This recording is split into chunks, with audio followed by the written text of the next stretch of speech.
ಆತ್ಮೀಯರೇ, H16 ನ್ಯೂಸ್ಗೆ ಸ್ವಾಗತ. ನಾನು ನಿಮ್ಮವ ಎಂ ಆಯುಧ ಮಲ್ಲಪ್ಪ ಜೋತವ. ನಮ್ಮ ಬಸವಣ್ಣ ಪಾಟೀಲ್ ಎತ್ತಾಳರು ಅಂದ ತಕ್ಷಣ ಸಾಕು ಎಲ್ಲರೂ ಕಿವಿನಿಗೆ ಇರ್ತವೆ. ದಿಟ್ಟಿಸಿ ನೋಡ್ಲಿಕ್ಕೆ ಶುರು ಮಾಡ್ತಾರೆ. ಅವ್ರೊಂದು ಮಾತು ಹೇಳಿದ್ದಾರೆ ಇತ್ತೀಚೆಗೆ. ಕೆಲವರಿಗೆ ಹುಚ್ಚು ಹಿಡಿದಿದೆ. ನನ್ನನ್ನು BJPಯಿಂದ ಶಾಶ್ವತವಾಗಿ ಹೊರಗೆ ಹಾಕಲಾಗಿದ್ದು ವಾಪಸ್ ಕರೆದುಕೊಳ್ಳಲ್ಲ ಎಂದು ಭಾವಿಸಿದ್ದಾರೆ. ಆದರೆ ಪಕ್ಷದ ವರಿಷ್ಠರು ನಿರಂತರ ನನ್ನ ಸಂಪರ್ಕದಲ್ಲಿದ್ದಾರೆ. ಇದು ಸ್ಟೇಟ್ಮೆಂಟ್ ಕೊಟ್ಟಿದ್ದಾರೆ. ನಮ್ಮ ಬಸವಣ್ಣ ಪಾಟೀಲ್ ಅಂತ ಅವರು ವಿಜಯಪುರದವರು. ಮತ್ತು ಭಾಷೆ ಅಂತ ನಿಮ್ಗೆ ಗೊತ್ತದ, ಅವ್ರ ಬಗ್ಗೆ ಹೇಳೋ ಅವಶ್ಯಕತೆ ಇಲ್ಲ. ಮೇಲೆ ನಾವು ಟೀಕೆನೋ ವಿಮರ್ಶೆನೋ ಮಾಡ್ತಾ ಇರ್ತೀವಿ. ಬಟ್ ಆದ್ರೆ ಈಗಲೂ ಸಹಿತ ಹಂಗೆ ಇದ್ದಾರೆ ಅವರು. ಇನ್ನೊಂದು ಮಾತನ್ನು ಹೇಳ್ತಾರೆ ಅವರು, ಭಾಳ ಮಹತ್ವದ್ದು. ನನ್ನನ್ನು BJPಗೆ ಸೇರಿಸಿಕೊಳ್ಳುವಂತೆ ರಾಜ್ಯದ ಮುಖಂಡರು ಸೇರಿದಂತೆ ಯಾರನ್ನೂ ಕೇಳಿಕೊಂಡಿಲ್ಲ. ಹಾಗಾಗಿ ನನ್ನ ತಗೊಳ್ರಿ, ನನ್ನ ತಗೊಳ್ಳೋದನ್ನ ಯಾರೂ ಕೇಳ್ಕೊಂಡಿಲ್ಲ.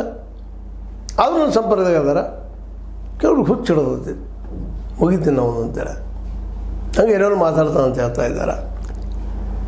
ಆದ್ರೆ ನಾ ಅಲ್ಲಿ ಬಂದರೆ ಬರೋದೇ ಆದ್ರೆ ಅಂದರೆ BJPಗೆ ಒತ್ತಾಯ ಮಾಡಿ ಕರೆಸೋದು ಆದ್ರೆ ಏನಪ್ಪ ಅಂದ್ರೆ ಮೊದಲ ವಿಜೇಂದ್ರ ಅಧ್ಯಕ್ಷ ಸ್ಥಾನದ ಕೆಳಗಿಳಿಸ್ರೆ ಆಮೇಲೆ ಮುಂದಿನ ಮಾತು. ಇನ್ನೂ ತಮ್ಮ ಒಗರನ್ನು ಬಿಟ್ಟು ಕೊಟ್ಟಿಲ್ಲ ಅವರು. ಇನ್ನೂ ಒಗರು ಅದಲ್ಲ, ಇನ್ನೂ ದಾಸ್ಟ್ ಅದಲ್ಲ. ನಾನು ಯಾರಿಗೂ ಬಗ್ಗವನಲ್ಲ, ಅವ್ರನ್ನ ಇಳಿಸಿನ ಒಳಗೆ ಬರ್ತೀನಿ ಅನ್ನೋಂಥ ಮಾತು. ಇದು ಸಾಧ್ಯನಾ? ಯಾಕೆಂದರೆ ಒಬ್ಬ ನಾಯಕನಿಗೆ ಬೇಕಾಗಿದ್ದು ಸಂಯಮ ಮಧ್ಯದಾಗೆ. ಹಠನೂ ಇರಬೇಕಿಲ್ಲ ಅಂತಲ್ಲ, ಆದರೆ ಹಠಮಾರಿತನ ಆಗಬಾರ್ದು, ಹಠಯೋಗ ಆಗಬೇಕು.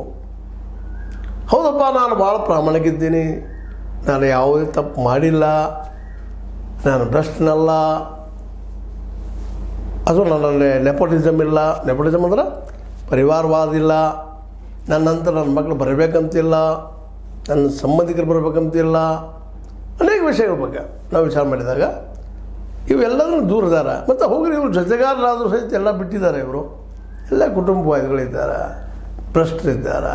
224 ಶಾಸಕರಲ್ಲಿ ಯಾರಾದರೂ ಒಬ್ಬರದ ನಮ್ಮ ಬಸವಣ್ಣ ಪಾಟೀಲ್ ಹೆಸರು ಹೇಳಿ, ಏನಪ್ಪ ಇಂಥ ಪ್ರಾಮಾಣಿಕ ಇದ್ದಾರೆ ರೀ, ಅದಕ್ಕೆ ನಾವು ಜೊತೆಗಿದ್ದೀನಿ ಅಂತ. ಎಲ್ಲರೂ ಅವರೇ ಇದ್ದಾರೆ ರೀ. ಇವತ್ತು ವ್ಯವಸ್ಥೆ ಹೆಂಗದ, ಜನನೂ ಹಂಗಾಗಿದ್ದಾರೆ. ನೀವೆಲ್ಲ ಚೆನ್ನಾಗಿ ಕಲಿಸ್ಬಿಟ್ಟಿದ್ದೀರಿ ಅವ್ರಿಗೆ. 500,000 ಕೊಟ್ಟ